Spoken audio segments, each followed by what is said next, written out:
As a young girl, Jeannie Lawrence didn't think she would eventually own and operate a premier event center in Orange County. Her dreams were centered on show business. Funny thing, I didn't want to be anything except a tap dancer. So when I was 5 years old, I was in tap class. I found that I didn't have very much rhythm, but I loved it. Her childhood dreams stayed with her while growing up in Fort Collins, Colorado. Then she decided to follow her dream to California when she was 21 years old. I actually moved to California thinking I would be an actress, a songwriter, but that didn't work out. There she met her future husband, Richard Lawrence, a developer with interest in property near the Newport Pier in Newport Beach. A world traveler, Richard wanted to settle down and buy a ranch. The couple found a place, a small 22-acre ranch off of Santiago Canyon Road, and forged some dreams for Jeannie. He fell in love with it, and we just decided that this would be maybe a place that we could get out of Newport Beach, come somewhere that we could raise a family, and just get out of the Newport Beach hustle and bustle. The couple held their wedding at the ranch that was eventually named Rancho Las Lomas. They lived there while Rick developed much of the McFadden building in Newport Beach into several restaurants, including the Dormian Inn and the 21 Oceanfront restaurant, which Jeannie ran. Jeannie and Rick also loved animals and brought that into the ranch, starting with a few peacocks, parrots, and ostriches in 1985, and eventually getting a license for some small wild cats, and eventually some bigger animals. Right now we have 2 white Bengal tigers, a red Bengal tiger, we have zebras, alpacas, macaws, other cats are on site, there's lynx, caracal, servals.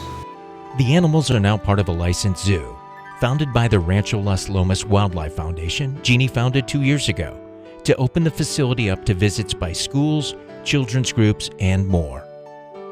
As the animals, trees, and gardens grew at the ranch, fate stepped in and sparked Jeannie's entrepreneurial spirit.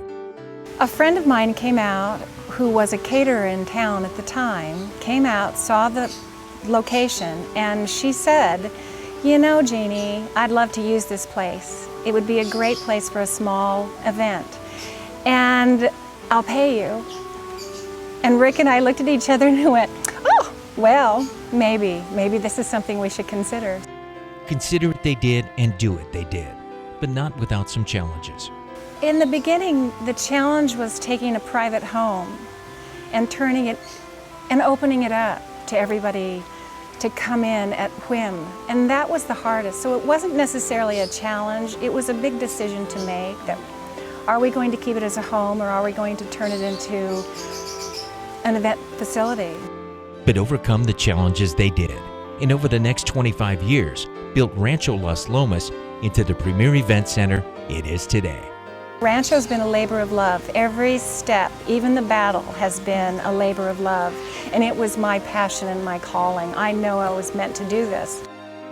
Jeannie's husband, Rick, passed away in 2005, but her husband's spirit motivated Jeannie to keep going. Now she's looking for another challenge, another opportunity. My husband and my 2 children are very similar, and they're all 3 dreamers. And so it's really fun to watch those boys dream their life into reality as well. So I'm enjoying it. Looking back at the legacy she and her family built, Jeannie has advice for other young girls. The same advice she would give herself as that little girl who wanted to be a tap dancer growing up in Colorado. I would say to her, always dream. You can accomplish anything you want to accomplish. Just never be afraid to walk around the hurdles to find it. Ladies and gentlemen, NAWBO Orange County's recipient of this year's Lifetime Achievement Award, Jeannie Lawrence.